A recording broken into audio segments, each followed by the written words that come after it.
คนคือผมขนเล็บเหงือกลิ้นฟันหนังเป็นธาตุดินเนื้อเอ็นกระดูกหัวใจเยื่อในกระดูกม้ามลำไส้น้อยลำไส้ใหญ่ตับปอดพังผืดไตอาหารใหม่และเก่าแลขอถวายความนอบน้อมแด่พระรัตนตรัยมีพระพุทธเจ้าเป็นต้นขอถวายความเคารพพระมหาเถระพระเถรานุเถระเจ้าคณะพระสังฆาธิการทั่วโลกมีพระเดชพระคุณพระธรรมเสนาบดีรองเจ้าคณะภาค7วัดพระธาตุดอยสุเทพเป็นต้นและขออำนวยพรแด่ท่านผู้ฟังท่านผู้ชมสาธุชนพุทธบริษัททั้งหลายวันนี้รายการนาวาวังทอง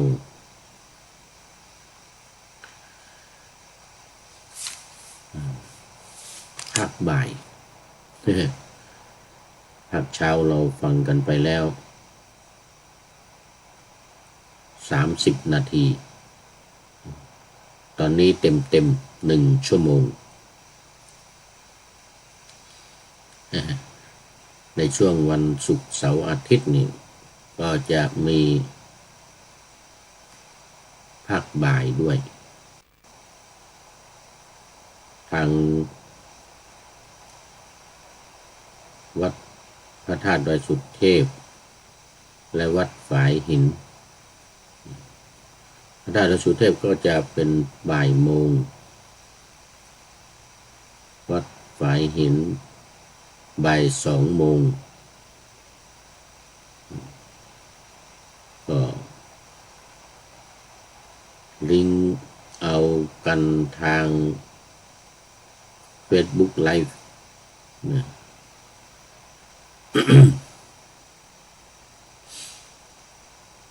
สำหรับตอนนี้ก็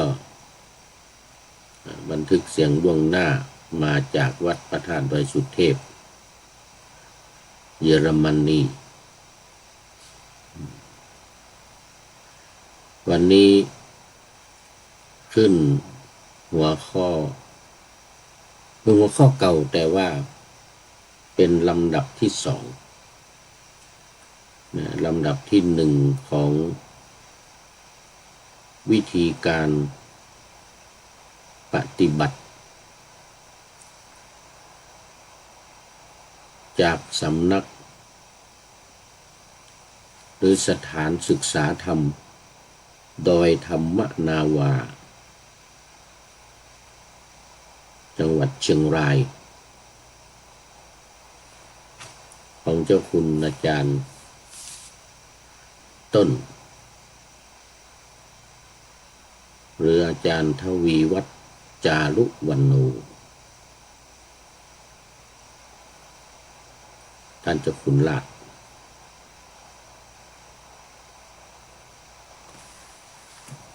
ที่ให้ไว้ในหลักปฏิบัติเพื่อความหลุดพ้นเพื่อความพ้นทุกข์หน้าที่15ซึ่งทั้งหมดจะมี6 ลำดับด้วยกันวิธีการปฏิบัติมี6 ลำดับลำดับที่2นี่เป็นการท่องธาตุกรรมฐาน4ที่ผ่านมาเป็นระลึกพระรัตนตรัยซึ่งก็ว่ามาหลายวันสำหรับการท่องธาตุนี่ก็คงไม่มากแต่ว่ารายละเอียดของธาตุที่จะต้องท่องนั้นดูจะมีมากหน่อย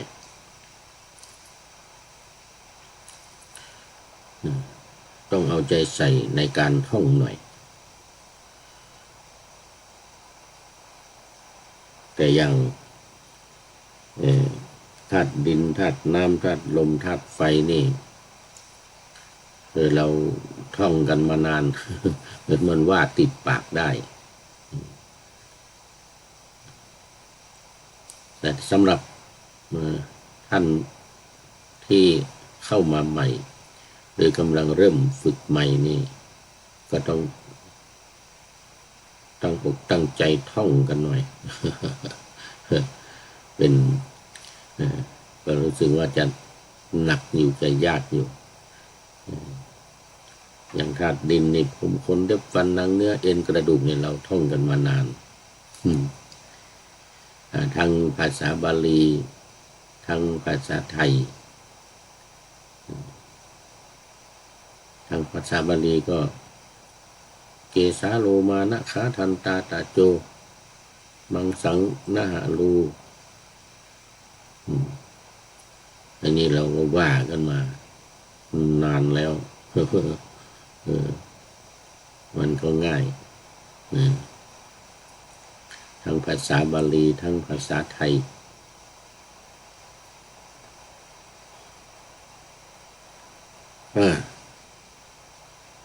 คือกำหนดหรือวิธีการให้ท่องให้ได้ท่องให้ได้ตามแบบทุกตัวอักษรทุกตัวอักษรคือตั้งแต่เนี่ยบทธาตุกรรมฐานสี่อย่างเงี้ยต้องท่องอย่างนี้เลยบทธาตุกรรมฐานสี่ธาตุกรรมฐานสี่ธาตุสี่คือดินธาตุดินเรียกว่าปฐวีธาตุธาตุน้ำเรียกว่าอาโปธาตุธาตุไฟเรียกเตโชธาตุธาตุลมเรียกวาโยธาตุอย่างนี้เลยให้จำไปอย่างนี้เลยธาตุอันใดมีลักษณะแข็งธาตุนั้นเป็นธาตุดินธาตุดินมีในกายนี้คือผมขนเล็บฟันหนังเนื้อเอ็นกระดูกเยื่อในกระดูกม้ามหัวใจตับพังผืดไตปอดไส้ใหญ่ไส้น้อยอาหารใหม่อาหารเก่านี่ทั้งหมดนี่อันนี้เฉพาะถ้าเป็นเฉพาะตัวธาตุเนี่ยมันก็จำได้แม่นแล้วก็รวมทั้งคำอธิบายด้วยคำแปลเนี่ยเพิ่มเติมเข้ามาอย่างคำว่าธาตุอันใดมีลักษณะแข็งธาตุนั้นเป็นธาตุดินธาตุดินมีในกายนี้อย่างนี้นะคำเหล่านี้เป็นคำเสริมเข้ามาอธิบายเข้ามาให้รู้ถึงว่าลักษณะของธาตุดินเนี่ยมันเป็นยังไงแล้วก็น้ำไฟลมก็เหมือนกันคำอธิบายนี่ก็ต้องท่องด้วยเท่านี้ก็ขอต้อนรับคุณโยมพนมเคารพรัตน์กราบนมัสการครับร้อน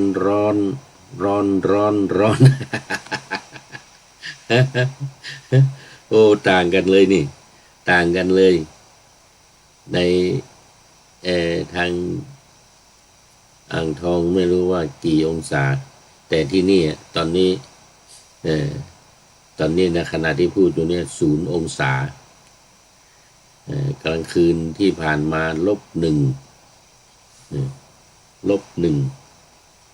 ตอนนี้ตอนกลางวันตอนนี้ขณะนี้0 องศาวันนี้สูงสุดเดี๋ยวตอนบ่ายๆก็จะ7 องศาในที่สูงสุด7 องศาในที่เมืองไทยกรุงเทพรู้สึกว่าจะกรุงเทพ34 องศาสูงสุด35ต่ำสุด27 กรุงเทพอ่างทองเป็นยังไงเนาะอ่างทองนี่คุณโยมตามเข้ามาด้วยคุณโยมฝนศรีลากราบสาธุสาธุเจ้าตอนนี้ฝนตกโอ้เชียงใหม่ฝนตกโอ้สาธุสาธุจะได้ชุ่มเย็นเนี่ยชุ่มเย็น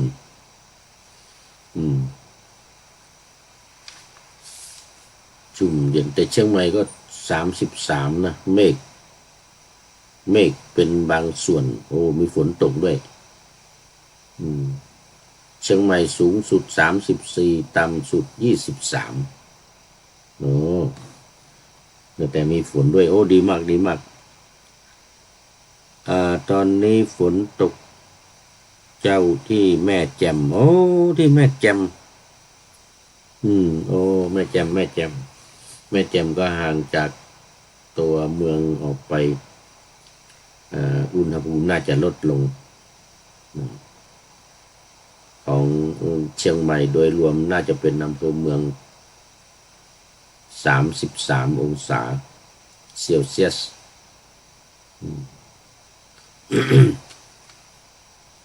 กรุงเทพหนักไปหน่อย35กรุงเทพด้วยสูงสุด36ต่ำสุด27เยอรมันที่อยู่ตอนนี้เยอรมันลดขึ้นมาหน่อยละ1องศาขึ้นมาหน่อย1องศาแล้วก็ต่ำสุดจะลบจะ0องศาที่ผ่านมาลบ1 วันนี้สูงสุด9องศาโอ้สาธุสาธุ นะมาพูดถึงเรื่องของวิธีปฏิบัติลำดับที่2วิธีปฏิบัติธรรมของโครงการธรรมนาวาวังชื่อโครงการคือปูทางสู่ธรรมนาวาวัง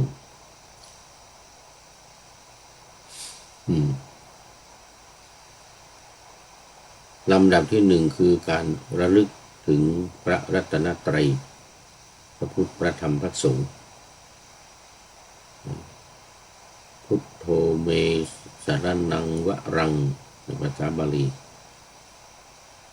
พระพุทธเจ้าเป็นที่พึ่งอันประเสริฐของข้าพเจ้า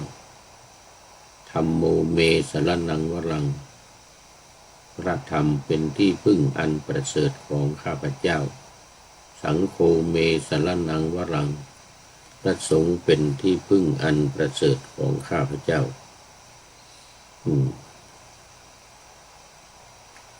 อันนี้ลำดับที่2ลำดับที่2คือการท่องธาตุกรรมฐาน4ธาตุดินปฐวีธาตุธาตุน้ำเรียกอาโปธาตุธาตุไฟเรียกเตโชธาตุธาตุลมเรียกวายโยธาตุปฐวีอาโปเตโชวายโยนี่เราว่ากันมานานว่ากันมานานนี่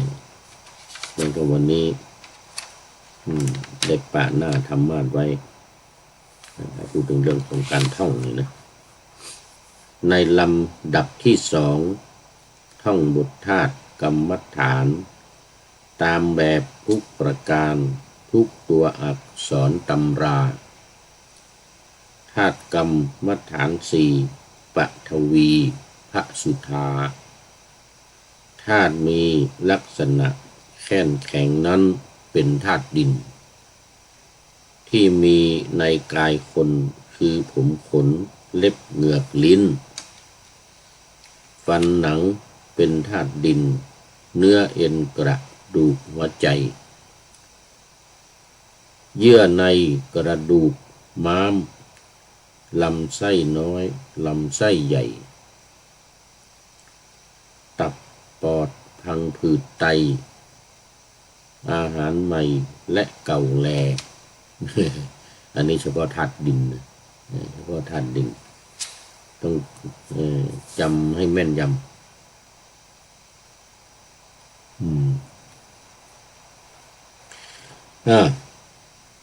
ธาตุอันใดมีลักษณะเหลวเอิบอาบธาตุนั้นเป็นธาตุน้ำธาตุน้ำนี่มีลักษณะอยู่หลายอย่างลักษณะเหลว เวลามันจะไปไหนเนี่ยเขาเรียกว่ามันซึมซาบไปซึมซับไปรูเล็กรูน้อยเข้าได้หมดขอให้มีช่อง เห็นน้ำนี่นะขอให้มีช่องซึมเข้าไปได้หมดแม้แต่กระดาษไม่มีช่องไม่มีรูเนี่ยแต่พอมันเปียกก็ซึมเข้าไปได้ของอะไรที่มันอ่อนซึมมีลักษณะที่จะซึมซับเข้าไปได้ นี่เป็นลักษณะของธาตุน้ำที่อาบไหลไปอาบไปไหลไปแล้วก็สองลงสู่ที่ต่ำเสมอน้ำนี้จะไม่ขึ้นข้างบนนอกจากว่ามีแรงดันขึ้นมีปั๊มน้ำที่ดันขึ้นไป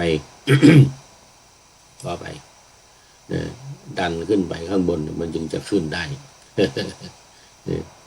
แต่ลักษณะของมันเนี่ยลักษณะที่สองนี่คือมันลงข้างล่างอย่างเดียวลงที่ต่ำอย่างเดียวนี่เป็นลักษณะของน้ำไม่ขึ้นที่สูงโดยธรรมชาติเราจะไปเห็นตามภูเขาจะมีน้ำตกใช่ไหมมีน้ำตกไม่มีน้ำที่จะตกขึ้นไปข้างบน ไม่มีตกขึ้นไปข้างบนทางแม่แจ่มนี่จะมีน้ำตกนะโอ้สวยงามมากนะน้ำตกที่รอซูรู้สึกว่าจะอยู่ที่แม่แจ่มนะใช่หรือเปล่าจำไม่ผิด หรือไปทางก่อยก็ไม่รู้ น้ำตกที่รอซูโอ้สวยงามมาก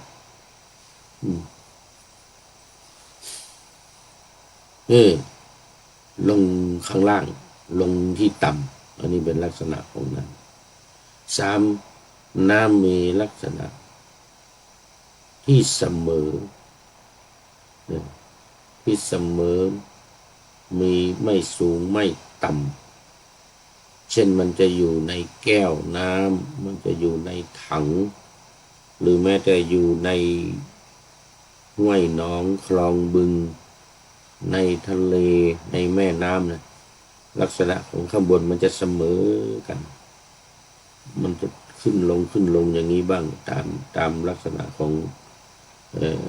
คลื่นที่มันเป็นคลื่นเนี่ยนะนั่นเป็นธรรมดามันจะขึ้นคลื่นขึ้นสูงขึ้นลงต่ำอย่างนี้แต่ว่ามันจะเท่ากันนะคลื่นขึ้นสูงสมมติว่าในแม่น้ำนี่กว้างไปสัก1 กิโลนี่นะแล้วมันข้างหลังมันจะเสมอกันเลยคือมันจะขึ้นก็ขึ้นเหมือนกันหมดอ่ะ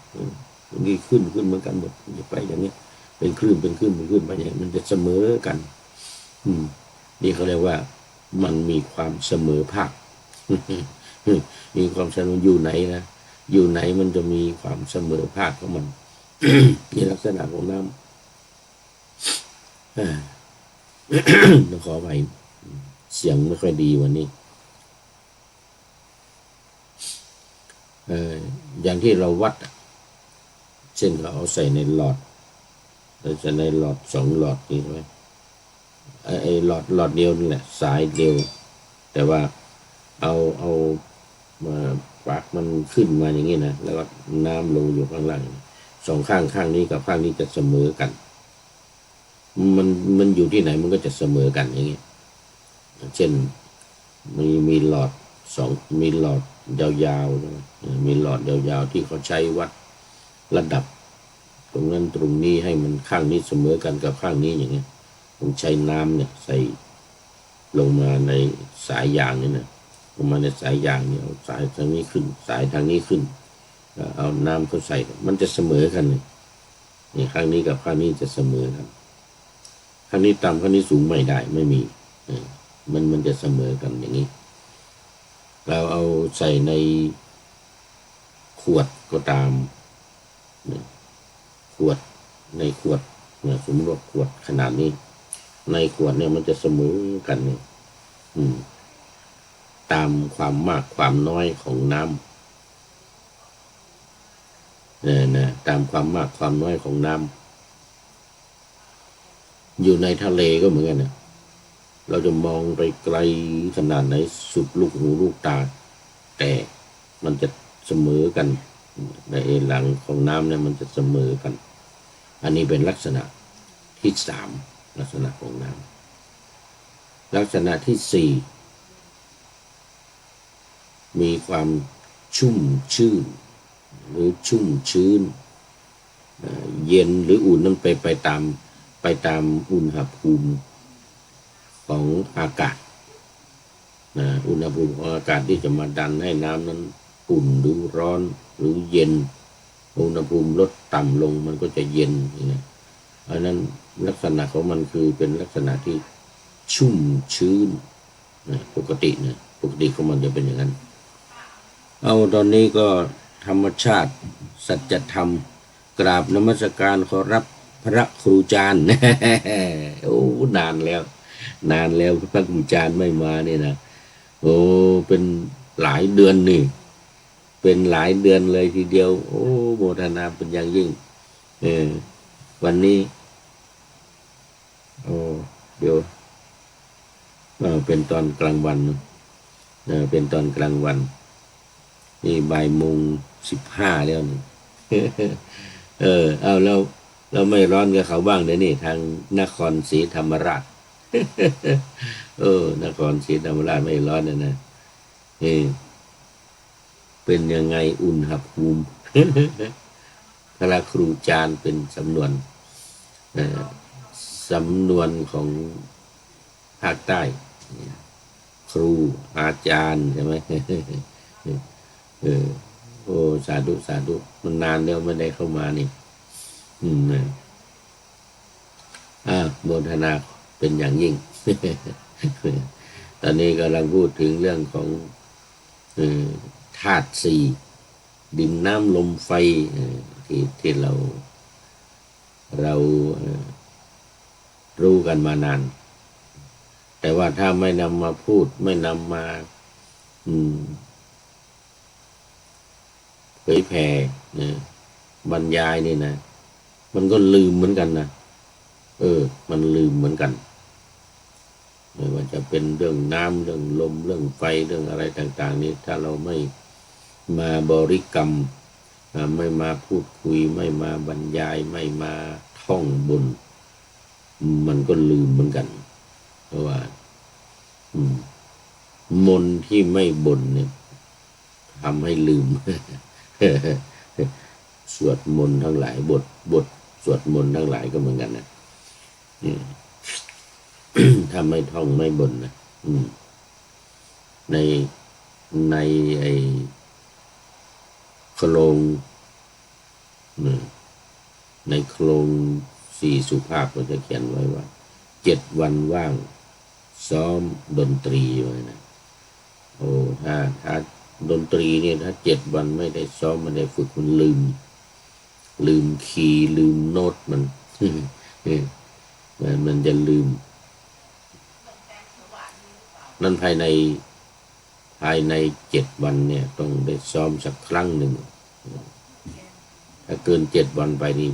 ไม่ได้จะลืมแล้ว5 วันนารีเป็นอื่นเหมือนนะ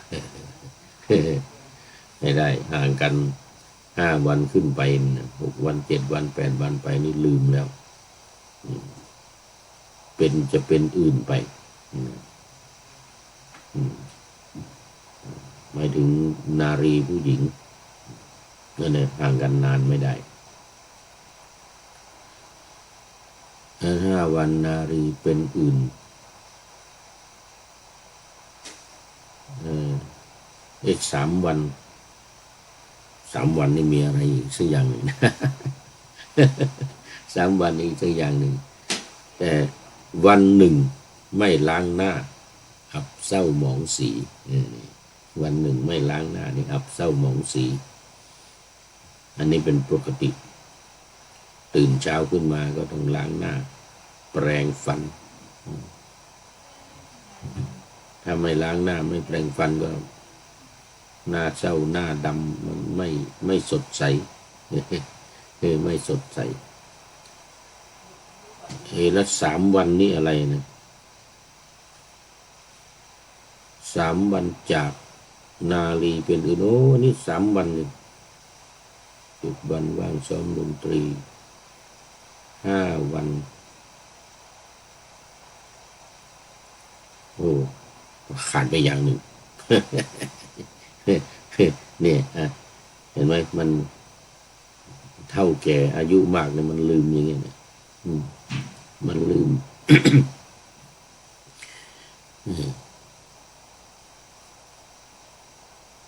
7 วัน5 วัน3 วัน1 วันวันหนึ่งไม่ล้างหน้าอับเศร้าหมองสี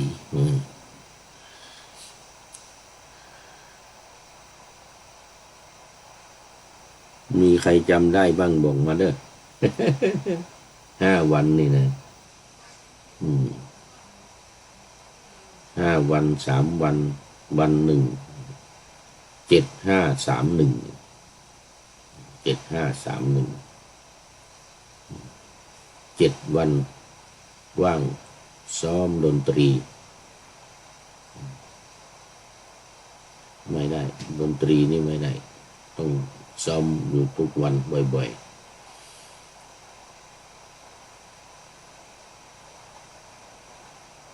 อะไรพวกหนีเนิ่นช้าอะไรเนี่ยนะมันอย่างหนึ่งนะนึกไม่ออกเลย โอ้อักขระ5 วันอักขระหนีเนิ่นช้าคืออักษรเนี่ยตัวหนังสือเนี่ยมันจะไม่จำเนี่ยอย่างธาตุดินน้ำลมไฟเนี่ยเป็นอักขระมันจะไม่จำ5 วันนี่นะอักขระหนีเป็นอื่นเนิ่นช้าอักขระหนีเนิ่นช้า3 วันจากนารีเป็นอื่นระหว่าง3 วัน5 วันกับ3 วันนี่จะสับสนหน่อยเนี่ยมันนานมาแล้วเนี่ยไม่ได้ว่านะมันนานมาแล้วเนี่ยต้องไปดูตำราเนี่ย ต้องดูตำราตอนนี้ธาตุอันใดมีลักษณะเหลวอืบอาบธาตุนั้นเป็นธาตุน้ำธาตุน้ำมีในกายนี้ก็คือดีเสลดหนองเลือดเหงื่อมันข้นน้ำลายน้ำมูกไขข้อแล้วก็มูดหรือน้ำปัสสาวะไขข้อมูดน้ำมูกน้ำลายนี่เขามีน้ำอยู่ด้วยนะน้ำดีน้ำเสลดน้ำหนองน้ำเลือดน้ำมันเหงื่อน้ำมันข้นน้ำตาน้ำมันเปลวน้ำลายน้ำมูกน้ำไขข้อน้ำปัสสาวะนี่มีน้ำก็มาแต่สมัยเราท่องมันจะมีว่าดีเสลดหนองเลือดเหงื่อมันข้นมันข้นคือน้ำมันเหงื่อนี่มันข้นน้ำตาน้ำมันเปลวน้ำลายน้ำมูกไขข้อน้ำลายน้ำมูกไขข้อมูดอย่างนี้มุตตะที่เป็นบาลีเนี่ยนะมุตตะหิตังเสมหังโลหิตังนี่เลือดโลหิตังเสโทเมโทอัจสุนี่น้ำตาวสาเข โลเคโลนี่น้ำลายอสุวสาเคโลน้ำลายน้ำมูกไขคอมูดอสุวสาเคโลสิงคานิกาและสิกามุตตังมัทธเกมัทธลุงคังมันจะมี11นะถ้าเพิ่มมัทธเกมัทธลุงคังนี่คือมันสมองนี่ก็ถือว่าเป็นธาตุน้ำนะเพิ่มเข้ามาจะเป็น12จะเป็น12ถ้าแค่ถึงแค่มูดเนี่ยจะเป็นแค่11 1ดี2สเลด3หนอง4เลือด5มันน้ำมันเหงื่อ6มันข้น7น้ำตา8น้ำมันเปลว9น้ำลาย10น้ำมูก11ไขข้อ12ปัสสาวะ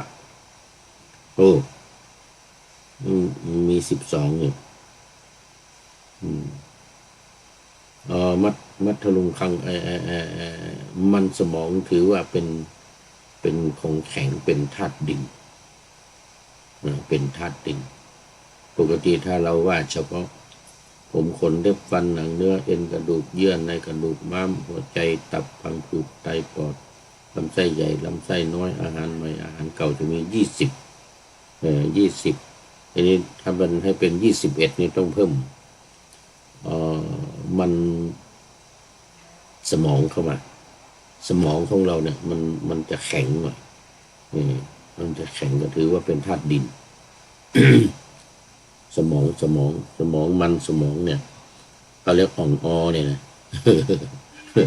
เราเรียกอ่องอเนี่ยเรียกเป็นธาตุดินเอามาใส่กับบวกกับ20มันจะเป็น21อย่างเราเรียกกันว่าเป็นคุณของพ่อคุณของพ่อเรามี21เนี่ยเราจะนับมันสมองเข้ามาด้วยเฉพาะผมขนเล็บฟันหนังเนื้อเอ็นกระดูกเยื่อในกระดูกม้ามหัวใจตับพังผืดไตปอดลำไส้ใหญ่ลำไส้น้อยอาหารใหม่ตอนนี้มี20แล้วก็บวกมันสมองเข้ามาเป็น21ก็เรียกว่าเป็นพระคุณของพ่อคุณพ่อ21คุณแม่12นี่คือธาตุน้ำเนี่ยแม่เรามีคุณ22นี่ก็คือเนี่ยตั้งแต่ดีสเลดน้องเลือดเหงื่อมันข้นน้ำลายน้ำมันน้ำลายน้ำมูกไขข้อปัสสาวะน้ำมูกไขข้อมูดเนี่ย มุดตังทีนี้มันจะมีความจริงมัทเกมัทลุงคังเนี่ยนะมัทลุงคังเนี่ยมันน่าจะไปต่อที่ลำไส้น้อยลำไส้ใหญ่อาหารใหม่อาหารเก่าน่าจะไปต่อที่อาหารเก่าแล้วก็มันสมองมันอยู่ผิดที่ไปหน่อย ที่เป็นบาลีนะนี่ที่เป็นบาลีเพราะว่ามันผิดที่ไปหน่อยแล้วก็ในนี้ก็เอามาแค่20ไม่ได้เอามาด้วยไม่ได้เอามาใส่ด้วยความจริงมันเป็นถือว่าเป็นดินเป็นธาตุดิน นี่ก็ท่องคำศัพท์คำอธิบายเพิ่มเติมเข้ามาก็คือธาตุอันใดมีลักษณะอาบธาตุนั้นเป็นธาตุน้ำธาตุน้ำมีที่มีในกายนี้คือนั่นธาตุใดมีลักษณะอาบธาตุใดมีลักษณะแข็งเป็นธาตุดินธาตุใดมีลักษณะอาบเป็นธาตุน้ำธาตุใดมีลักษณะที่อุ่นหรือร้อนเนี่ยอุ่นหรือร้อนนั่นเป็นธาตุไฟธาตุใดมีลักษณะที่พัดไปมาพัดสิ่งนั้นพัดสิ่งนี้พัดไปที่นั่นพัดไปที่นี่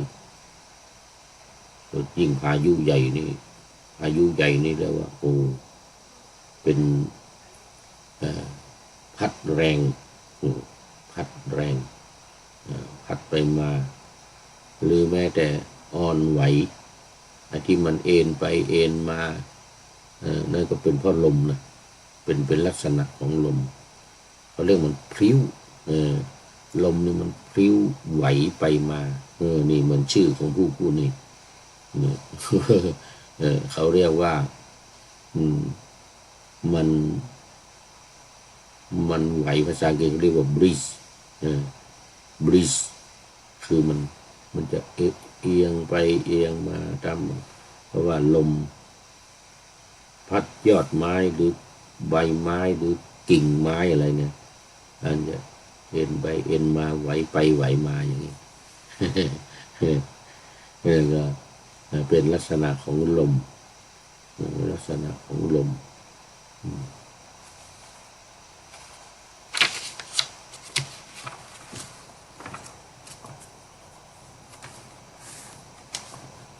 ธาตุอันใดมีลักษณะร้อน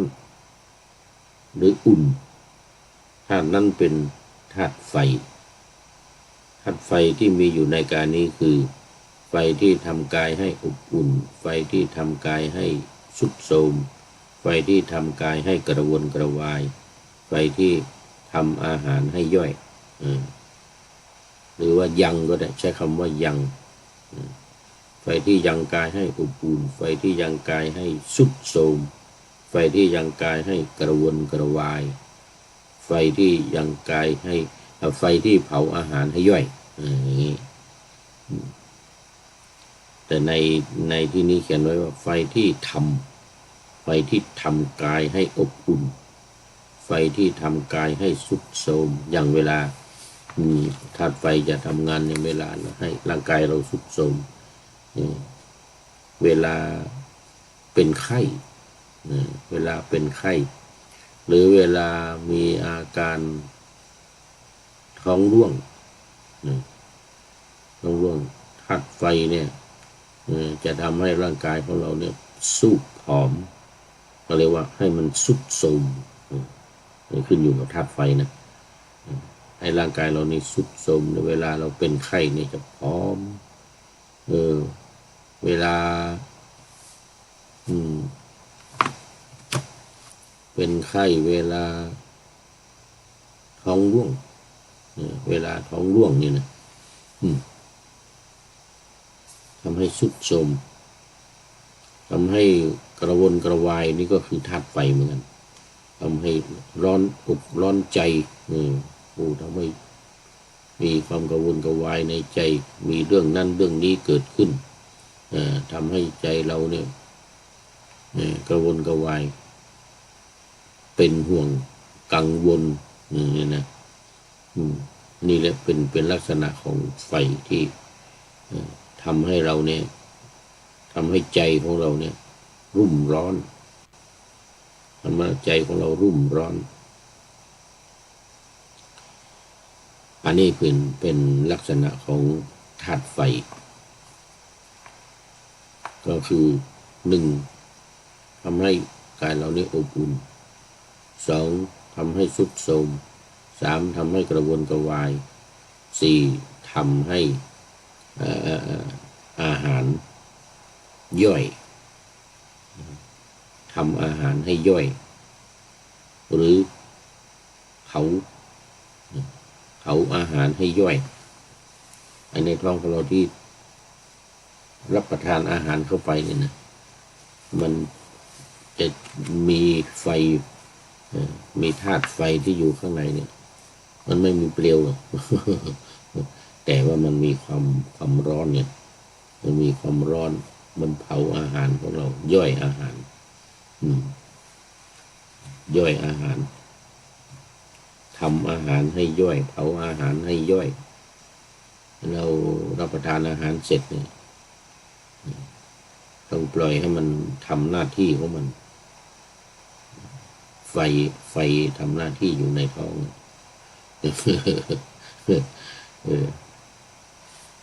เนี่ยธรรมชาตินี่ธรรมชาติสัจธรรมเนี่ยธรรมชาติสัจธรรมต่อไปธาตุลมธาตุอันใดมีลักษณะพัดไปมาธาตุนั้นเป็นธาตุลมธาตุลมที่มีในกายนี้คือลมพัดขึ้นเบื้องบนลมพัดลงเบื้องต่ ลมในท้องลมในไส้ลมหายใจอารมณ์พัดไปตามตัวก่อนลมในท้องลมในไส้ลมที่พัดไปตามตัวแล้วก็ลมหายใจตัวนี้สำคัญตัวสุดท้ายนี่สำคัญไอ้ที่พัดขึ้นเบื้องบนนี่เราเรียกว่าเป็นความดันที่เราพูดกันว่าความดันสูงเนี่ยความดันสูงความดันต่ำบางคนที่ลมไม่พัดขึ้นไปหัวเนี่ยนะไม่พัดขึ้นไปบนศีรษะเนี่ยนะหมายถึงข้างในนะเรียกความดันต่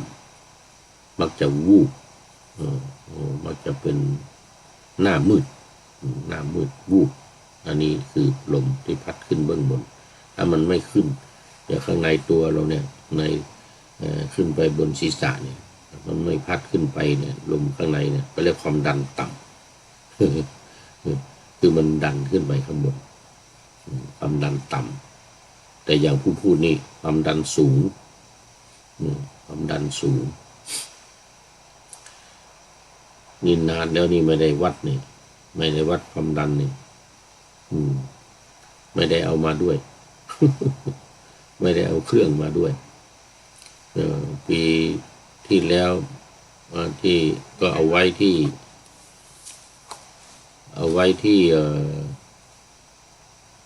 ไอร์แลนด์ที่วัดพุทธมหาธาตุ1 อันไม่ได้เอามาด้วย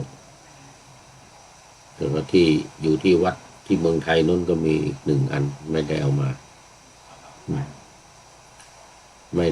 ด้วยอันนั้นปกติต้องเอามาวัดคอยวัดดูความดันสูงความดันต่ำนี่นะขึ้นเบื้องบนลมพัดลงเบื้องต่ำเนี่ยลมพัดลงเบื้องต่ำก็อย่างที่มันพัดเอาปัสสาวะอุจจาระออกไปเนี่ยเรียกว่าลมพัดลงเบื้องต่ำอันนี้ถ้าไม่มีลมดันออกไปเนี่ยมันไม่ออกนะมันไม่ออกอย่างเวลาเราปวดหนักปวดเบาเนี่ยต้องมาใส่ลมดันออกไปนะก็เรียกว่าลมนี่พัดลงเบื้องต่ำแล้วมีอีกลมหนึ่งเขาเรียกว่าลมกัมมัชวาทนี่ก็คือลมทางภาษาไทยเราเรียกว่าลมเบ่งลมเบ่งที่สำหรับที่จะพัดเอาลูกคลอดลูกอันนี้สำคัญเขาเรียกลมกัมมัชวาทพัดที่ทำให้ลูกออกมาได้เนี่ยถ้าไม่มีเนี่ยคนไหนไม่มีลมเบ่งออกมาเนี่ยนะดันออกมานี่นะไม่คลอดนะไม่เกิดนะนี่เรื่องของเรื่องมันต้องไปผ่าตัดต้องไปผ่าออกข้างๆนี่ที่พุงนี่ต้องไปผ่าออกนี่ก็เป็นลมที่สำคัญลมกัมมัชวาทอันนี้ก็พัดลงเบื้องต่ำเหมือนกันอยู่ในลักษณะของลมที่พัดลงเบื้องต่ำนี่ตกลงก็ลมที่พัดลงไปดันให้ปัสสาวะออกไปลมที่พัดลงไปดันให้อุจจาระออกไปแล้วก็คลอดบุตรออกไปเนี่ยก็เรียกว่าลมกัมมัชวาทลมพัดลมเบื้องต่ำลมในท้องก็คือลมที่อยู่ในท้องของเราเนี่ยนะไม่ใช่ในไส้ต่างหากนะลมในไส้ต่างหากในท้องของเรานี่จะมีไส้อยู่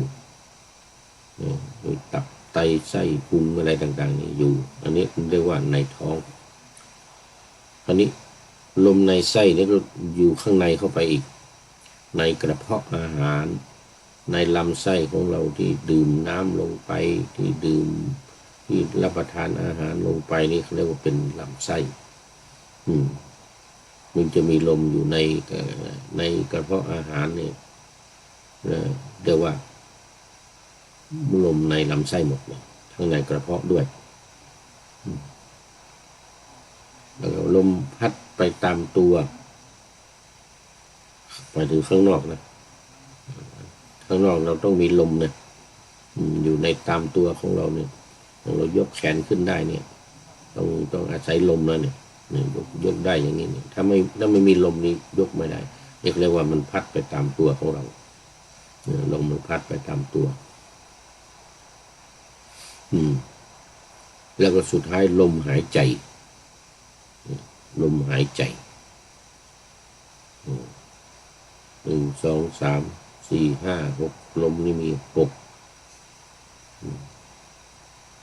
อย่าง6ลักษณะลมพัดขึ้นเบื้องบนลมพัดลงเบื้องต่ำลมในท้องลมในไส้ลมพัดไปตามตัวลมหายใจนี่เป็นลักษณะของลมไอ้ที่พัดไปตามตัวนี่สำคัญนะอยู่ในไม่ว่าจะในห้อง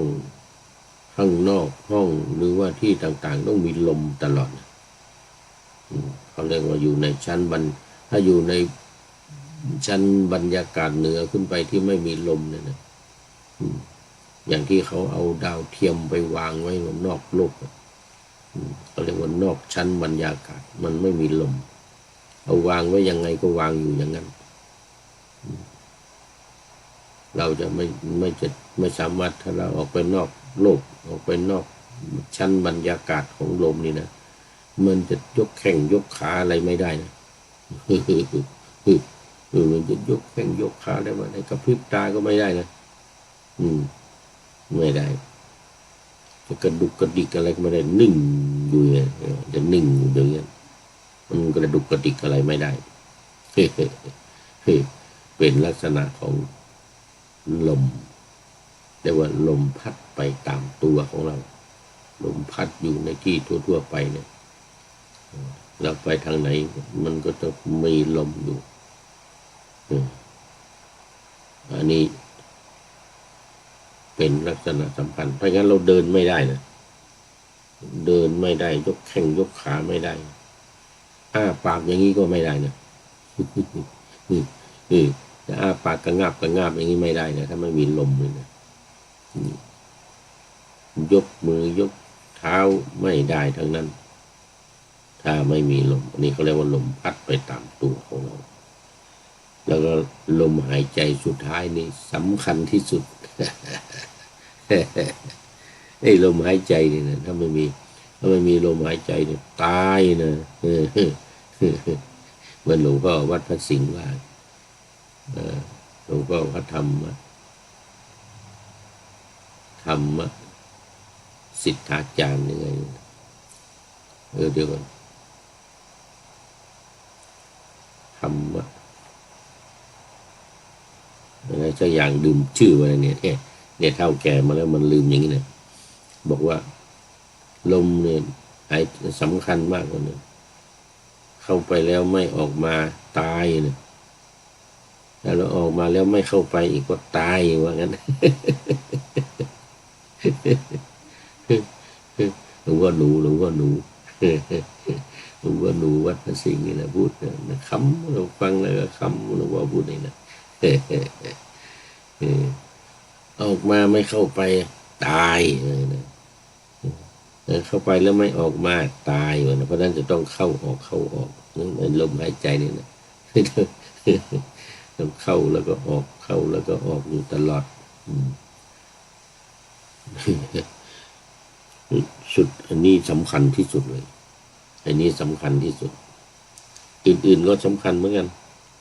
แต่ว่าสำคัญที่สุดนี่คือลมหายใจเราจะตายจะเป็นมันอยู่ที่ลมหายใจจะตายจะเป็นมันอยู่ที่ลมหายใจนี่นะมีเรื่องมันความกำหนดพิจารณากายนี้ให้เห็นว่าเป็นแต่เพียงธาตุสี่คือดินน้ำไฟลมประกอบรวมกันอยู่ไม่ใช่เราไม่ใช่ของเราเรียกว่าธาตุกรรมฐาน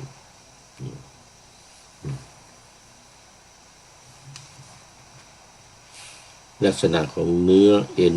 เยื่อในกระดูกม้ามหัวใจนี่เป็นลักษณะที่ว่าแข็งแต่ว่าไม่แข็งเนี่ยอย่างหัวใจหรือว่าเอ็นเยื่อในกระดูกแต่ถ้ากระดูกนี่แข็งเนี่ยคือเนื้อของเราเนี่ยเราจะแตะที่มันจะบุ๋มลงไปเนี่ยมันบุ๋มลงไปได้เนื้อหนังนี่นะอันนี้เขาเรียกว่าแข็งกับแข็งสองอย่างแข็งกับแข็งแข็งนี่คือมันใกล้จะแข็งจวนจะแข็งแต่ว่ามันยังนิ่มมันยังแตะลงไปแล้วก็มันยังบุ๋มลงเข้าไปได้นี่เรียกว่ามันแข็งถ้าแข็งจริงๆก็เหมือนกับกระดูกหรือมันก็ฟันเราเนี่ยอันนี้แข็งเลยกะโหลกศีรษะเคาะดังปุ๊กอันนี้เป็นลักษณะของแข็งอันนี้การพิจารณาธาตุที่ตามธรรมชาติแต่ในกรณีที่ในส่วนที่เป็นธรรมะขั้นสูงเนี่ยการพิจารณาธาตุนี่เขาเรียกว่าจตุธาตุววัฏฐานะมีในสมถะกรรมฐานนี่นะจตุธาตุววัฏฐานะการกำหนดธาตุที่ธาตุสี่อย่างเนี่ยว่าเป็นลักษณะเดียวเป็นหนึ่งเป็นลักษณะเดียวคือเป็นลักษณะที่ว่ามารวมตัวกันจตุธาตุสี่อย่างเนี่ยดินน้ำไฟลมมารวมกันอยู่ในตัวของเราเนี่ยมันจึงเป็นรูปร่างหน้าตาขึ้นมาเนี่ยเป็นยังไงล่ะพระรัตนะสามพุทโธเมนาโถธัมโมตามสังโฆเมนาโถยามภาวนาว่าบ่อยๆซ้ำๆจำในจิตจนมันติดในใจไม่หายหน้านอนนั่งยืนเดินจำทุกเวลาตั้งแต่ตื่นขึ้นมาถึงหลับไปขอทุกท่านได้ผลจากปฏิบัติได้กำจัด